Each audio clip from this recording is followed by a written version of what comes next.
comes from the Arizona Inn, a four-diamond, family-owned historic resort hotel and restaurant on Elm Street near the U of A. Information is at arizonainn.com. Hello everyone, I'm Tucson Weekly senior writer Jim Nintzel, and we're here to talk Zona Politics. Joining me today is Geoff Notkin. Mr. Notkin is known around the world as one of the hosts of The Meteorite Men, which ran on the Discovery Network for 3 seasons. He's also the president and CEO of Aerolite Meteorites, an author, a publisher at Steingate Press, a former punk rocker, and a scientist whose adventures have taken him around the globe.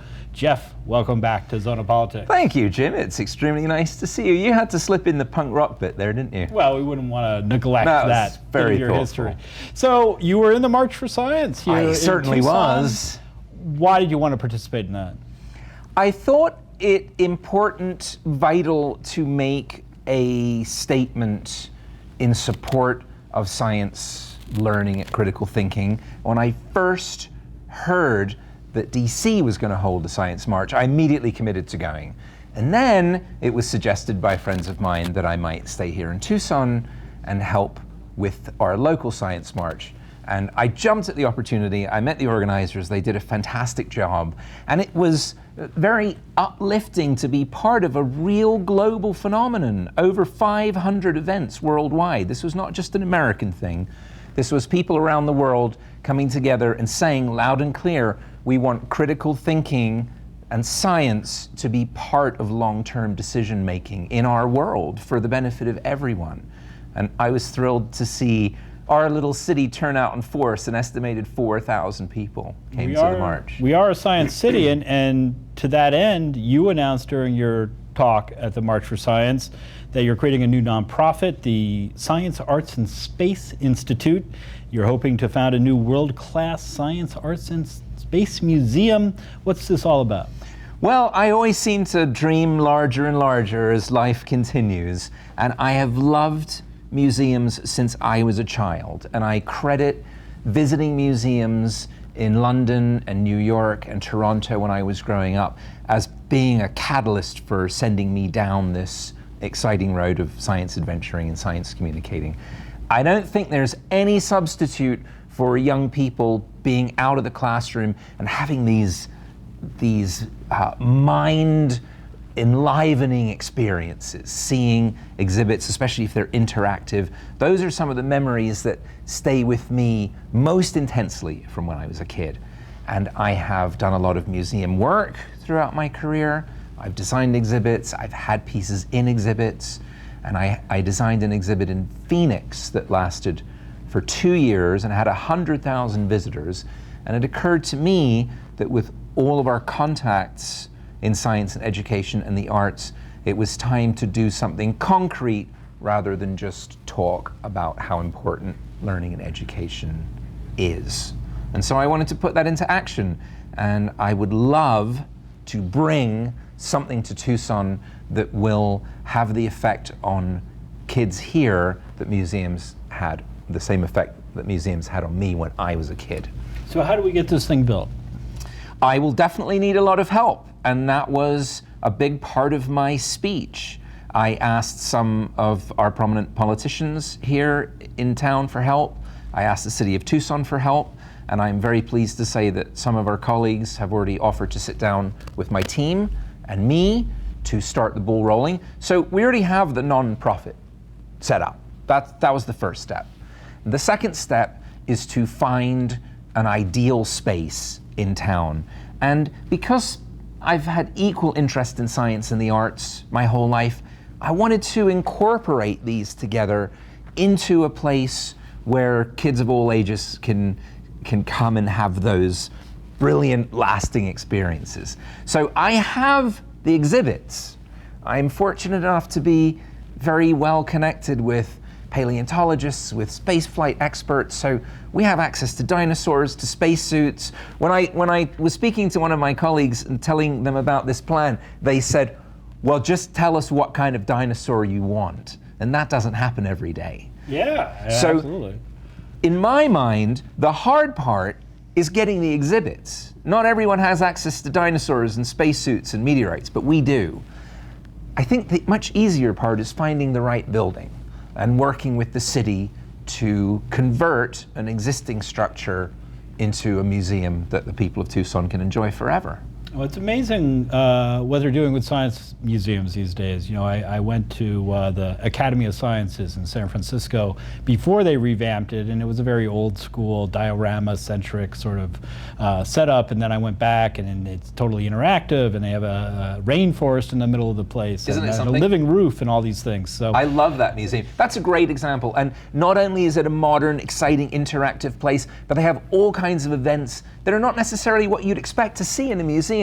They have evening get-togethers, they'll bring in bars and they'll serve wine, they have lectures and special events in the evenings. And for the past 2 years, I've gone to San Francisco and spoken at the Academy for Asteroid Day on June 30.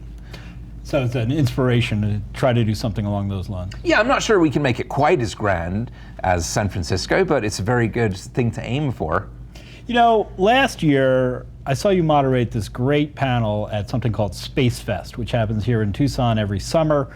You were on there with a whole collection, more than a half dozen living, well, you wouldn't have dead ones, but living astronauts from the Apollo and Gemini missions. What was it like to sit down and talk with those guys? First of all, I'm so glad you were there, because I know that you're a science and spaceflight enthusiast. And Space Fest is, to me, the most engaging and exciting astronaut celebratory event in the world. And it will be in Tucson again this June. To answer your question, it really was one of the highlights of my long career in science and media, being asked to moderate a stage full of Apollo astronauts, men that went to the moon, and for me, the greatest adventurers of all time. And they are a comical bunch. They've got a great sense of humor. They're very unusual characters, with really no pun intended, but they're very grounded. They're very down-to-earth guys. It's sometimes a little hard to fathom that they went to the moon and back, in some cases more than once. So to have the opportunity, not just to be on stage with these amazing explorers, but to be able to ask them the questions that I really wanted answered was more than a dream come true for me. I was the little boy who was glued to the television when I was a kid watching the moon landings. So to share the stage with these adventurers was an extraordinary and never to be forgotten experience. And one of the highlights for me, you may remember, is I said, I'm gonna ask you gentlemen a question, and I don't want you to think about it. I want a gut reaction. And if the answer is yes, I want you to put your arm up. And the question was, do you feel there is some form of life elsewhere in the universe? And all of them except one put their hand up with no hesitation. Now, these days it's easier and easier to believe that. Indeed. You're going to be back there again this year, Space Fest. You mentioned coming up in June. It's held out at Star Pass on the west side of Tucson. And what do we got in store this year? I really would encourage Tucson residents who are interested in history and spaceflight and adventure to go to this. It is a very welcoming, inclusive event. The astronauts give lectures, there are panels, there will be movie premieres, and it's not just the people who went into space. It's engineers and scientists that help make it happen. And a younger generation also, shuttle pilots, asteroid scientists, a really great collection of people. And really, you cannot beat the experience of going down into the hotel cafe in the morning and going, good grief, there's Fred Hayes from Apollo 13, just having a coffee. And you could just go down and sit down and chat with him. And that's perhaps the only place in the world that you could have that experience. And what are you going to be doing here? I will be speaking, I'll be doing a presentation, I'll be part of a couple of panels, and I will, of course, take my Aerolite Meteorites exhibit with us, and we will have a display of space rocks, some even from the moon. And that's a treat, to take a piece of the moon. I did this to the late Gene Cernan before he passed away. Went up to him and said, Gene, I've got something I don't think you've seen here for a while. And he goes, oh, what's that? Oh, a piece of the moon. And he immediately opened the case it was in, and he smelled it. And I said, Gene, why did you do that? And he said, when we came back into the lunar module at the end of the moonwalk, with all the moon rocks that we'd collected, they began to react with the atmosphere in the module, and they made a strange earthy smell. And he wondered if this lunar meteorite had any of that, which it did not. Yeah, how do you know whether it's from the moon, whether it's from the asteroid belt, when you collect these things? Excellent question. The way we can identify lunar meteorites is because of the Apollo astronauts who went to the moon and brought back Apollo samples with them. So the chemistry and structure of lunar meteorites that we find on Earth is extremely similar to the rocks that were brought back from the moon, and they're unlike other rocks that we have on the Earth. And so meteorites that travel from further afield from the asteroid belt, which is where most meteorites originate, have a different structure again. And while we see the same elements that we see in Earth rocks, the mixtures are significantly different. And if you see a surface that's been melted and burned lying out in the desert somewhere, it also gives you a pretty good hint that it might have fallen from somewhere. You know, you're not just a television personality. You also have a publishing house, and you got a new project coming up. I do. What is it? It's very much related to the ideas behind Science March and behind the foundation, the institute that I'm working on bringing to Tucson. It is a celebration of science and a desire to portray scientists and science-friendly people as human. And I think that those of us that are very passionate about the sciences, academics, researchers, professors, sometimes are so involved in their work that they may seem a little removed from the rest of humanity. And I want to show that's only because of the passion that they bring to their work. So my latest project is called Empirical World: Faces and Friends of Science. And I'm photographing, I'm also a photographer, so I'm taking black and white portraits of 100 scientists and science supporters and enthusiasts and publishing it as a fine art book. And I'm photographing these marvelous people in their world. So in the lab with a robot, with a geologist with a rock hammer, that kind of thing. Not just people, not just close-up portraits of people, but I'm trying to show this marvelous world in which they live and remind the rest of humanity that the scientists are part of us too, and they're doing important and beautiful work in their own way. All right, we're gonna have to leave it there, but thanks so much. Good luck with that project. Thank you. Good luck with the Science Museum. We will be right back with Diana Rhoades, a National Park Urban Fellow for Tucson. Zona Politics is made possible with the generous support of the Loft Cinema, Tucson's independent movie theater. The Loft features independent foreign and documentary films, cult classics, discussions with filmmakers, and much more, including the Loft Film Fest in November. The Loft is located at 3233 East Speedway Boulevard. Showtimes can be found at loftcinema.org. Support for Zona Politics is provided by Hotel Congress in historic downtown Tucson. More information at hotelcongress.com and 622-8848. The Tucson Hispanic Chamber of Commerce serves the business community in the bilingual, bicultural region of the Arizona-Sonora border and is a proud media partner with Zona Politics. Learn more at TucsonHispanicChamber.org.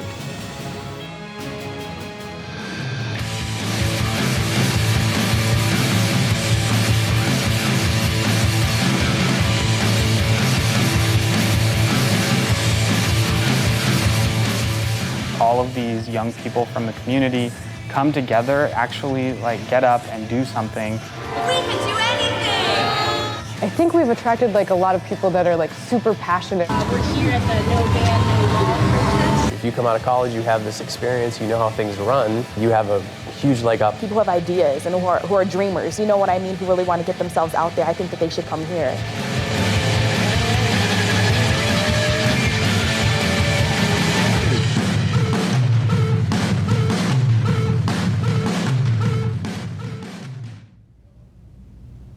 And we're back with Zona Politics. I'm your host, Jim Nintzel, and joining us now is Diana Rhoades, a longtime political strategist in Southern Arizona who is now a National Park Urban Fellow for Tucson.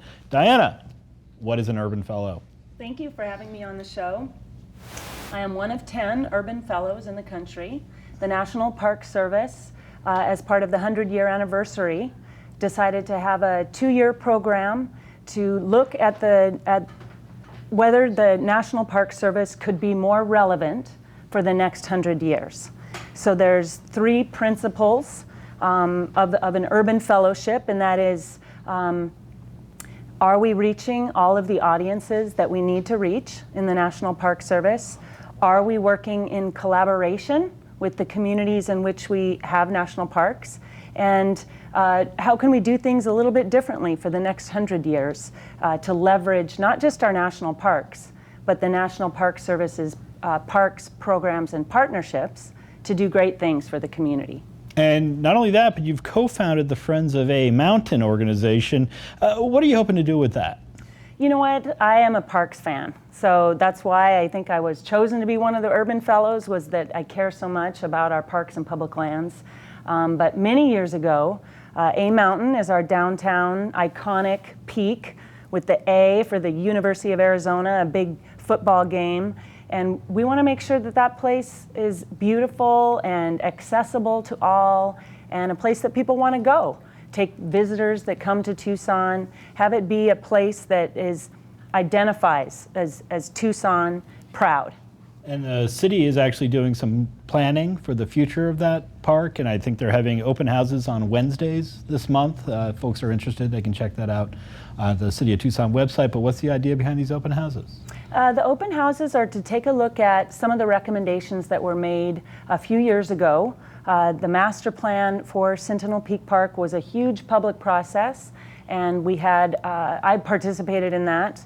A huge public process when basically 5 or 6 items that people said they would like to see during that process. So now we have a little bit of money in the city of Tucson that has been designated for this particular park, and they're asking the public, which of these items would you like to move forward to have built?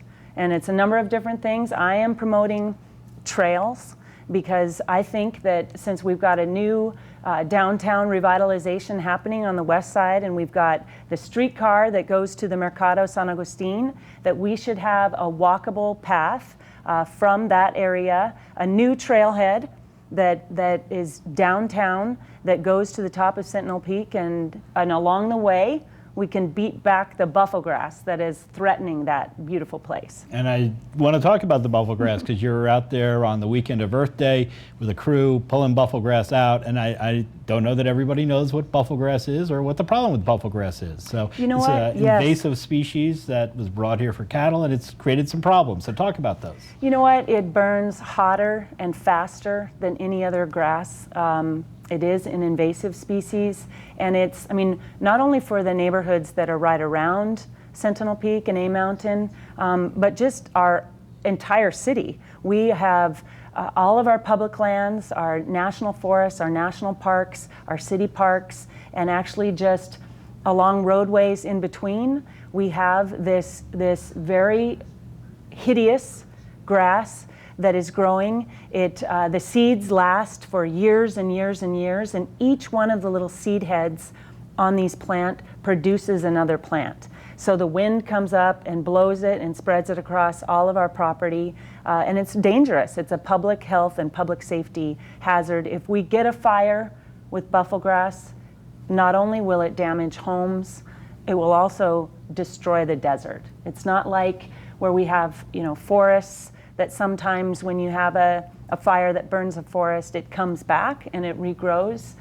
In the case of our Sonoran Desert, if we have a huge wildfire with buffalo grass, we won't have any more desert. The only thing that grows back is the buffalo grass. That's right, the buffalo grass. And if you go to A Mountain or to Tumamoc Hill, you'll see it. If you look up on that hillside and you see the yellow, all that yellow is buffalo grass.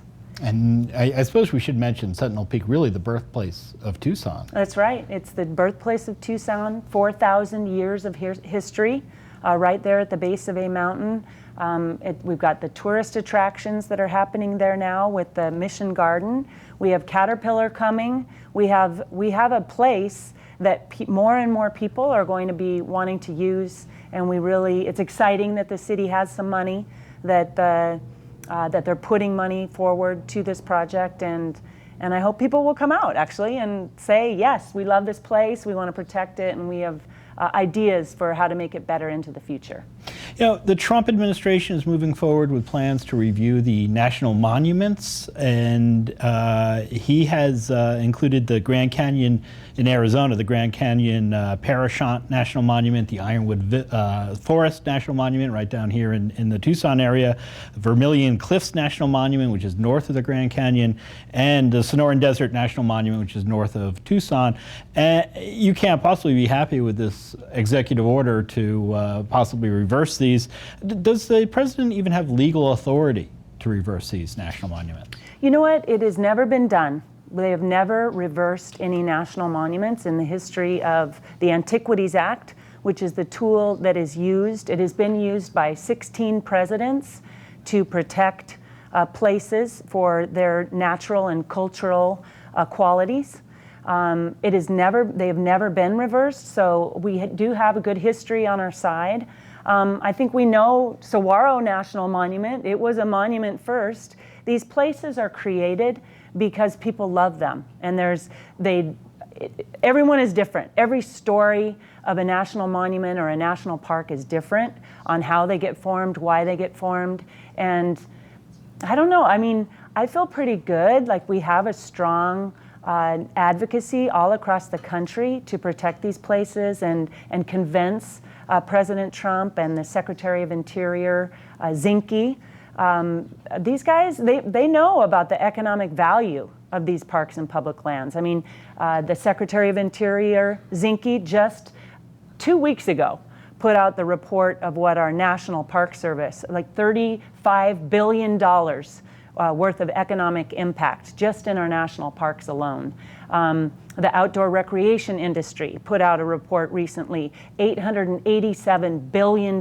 This is billions of dollars of economic spending in and around our national parks and monuments. So hopefully they will use this opportunity to listen to people who care about them. I mean, a poll by Colorado College they've been doing this poll, Western States poll, every year for years and years and years. And the numbers actually grow. 80% of people polled in Western states say they want to protect these places and protect new ones. So, I mean, it's exciting. And Bears Ears, just right across the border, was recently created. All of the ones that we have here, the Sonoran Desert, Ironwood, Grand Canyon Parashant, these are amazing places that have huge economic impact for our communities. We've got about a minute left, but the $12 billion backlog in national parks for maintenance, $600 million in Arizona alone. What can be done about that? You know what? I'm working very closely with a lot of business leaders and elected officials and citizens to say, this is our history, this is our culture, our national parks tell the stories of American people, and we got to take care of them. I mean, I just was telling you the economic numbers of them being economic drivers. How can we just let them fall into disrepair? And there is a lot of activity recently around the centennial of people saying, no, we can't have, I mean, the Grand Canyon has a $150 million water pipeline. It's the water for the 6 million visitors, for the people who live there, for the people who visit there. We have to fix it. It's just, you can't nickel and dime a water pipeline. And so the good news is we have a bill in the US Senate. It's a bipartisan bill. Senator Warner from Virginia, a Democrat, and Senator Portman from Ohio, they have stepped up and said, you know what, this isn't a Republican issue, this isn't a Democratic issue, this is an issue for all Americans. We need a reliable funding stream to just chip away at that backlog of infrastructure repair. All right, I think we're gonna have to leave it there. Diana, thank you so much for coming in and talking about the national parks and A Mountain and the work you're doing. Much appreciated by the community. Thank you so much. Before we go tonight, I wanted to remember Catherine Ferguson, a beloved author, filmmaker, and activist who died unexpectedly last month. Catherine visited Zona Politics last year to talk about her book, The Haunting of the Mexican Border, and we wanted to remember her with a look back at that conversation.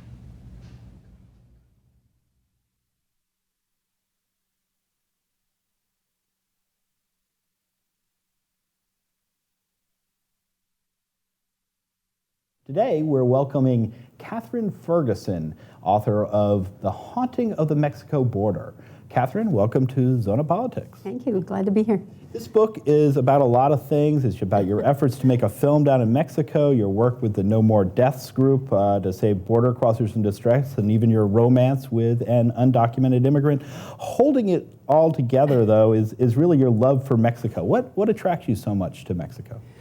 I was born in Tucson. There are neighbors. We used to just run down there to buy coffee and beans and tortillas. And what I love about Mexico is the people. And you spent a lot of time in the Sierra Madre with Tarahumara to make a film. I did. Tell us how you ended up down there and why you decided to make a movie about them. I ended up there because I was lost.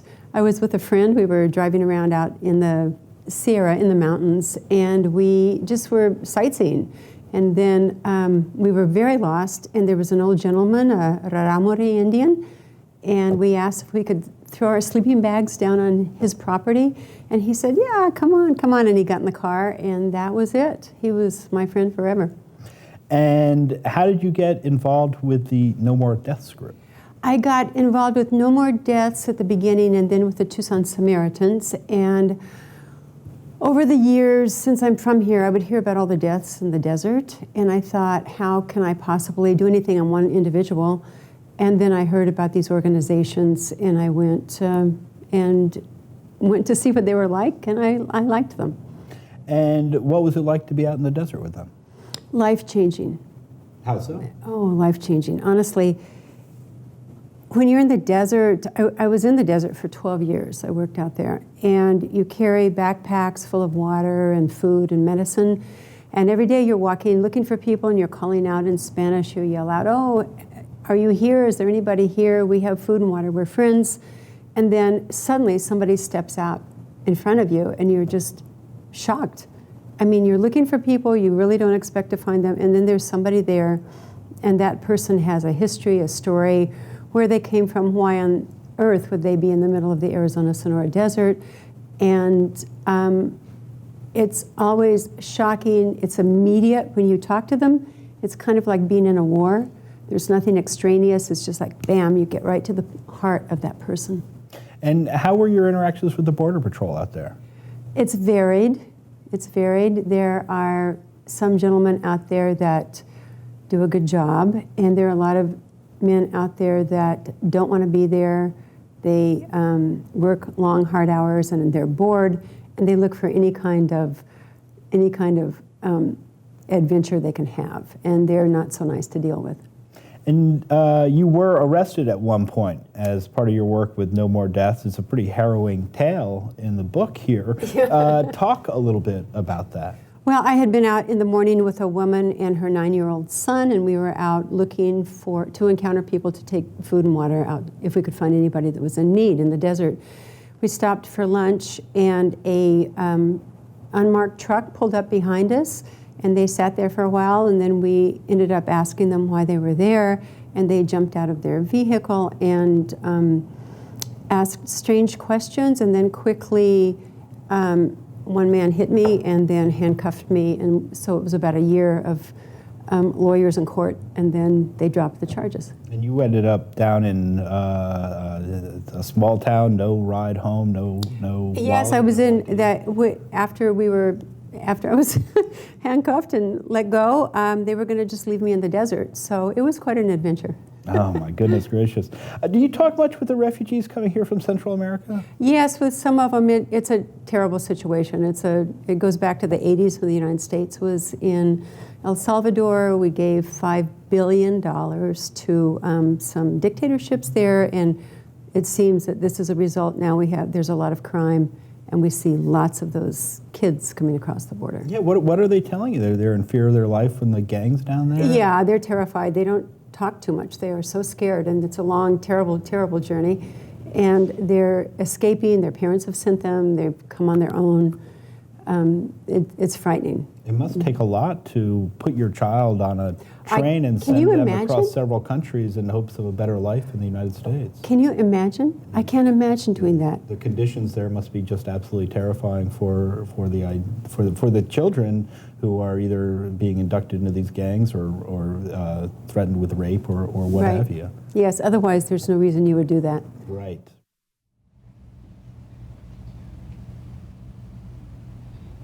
Rest in peace, Catherine. You were gone too soon, and you'll be fondly remembered by your family and many friends. That is our show for today. My thanks to our media partners at Tucson Weekly, Tucson Local Media, and community radio station KXCI 91.3 FM, where a radio edition of Zona Politics airs Sunday afternoons at 5 p.m. My thanks also to the gang here at Creative Tucson, who make our television edition possible. If you want to check out the show online, you can find us at zonapolitics.com and creativetucson.org, and be sure to follow us on Facebook. I'm Jim Nintzel. Thanks for watching. We'll see you next time. Zona Politics is hosted by Tucson Weekly senior writer Jim Nintzel. The program is produced by Jennifer Powers Murphy and Danny Vinnick, and edited by Jim Rundle. Special thanks to KXCI, Tucson Weekly, Brink Creative Digital, and all supporters who provide crucial funding for the program. Learn more about Zona Politics at zonapolitics.com, and be sure to follow us on Facebook and Twitter.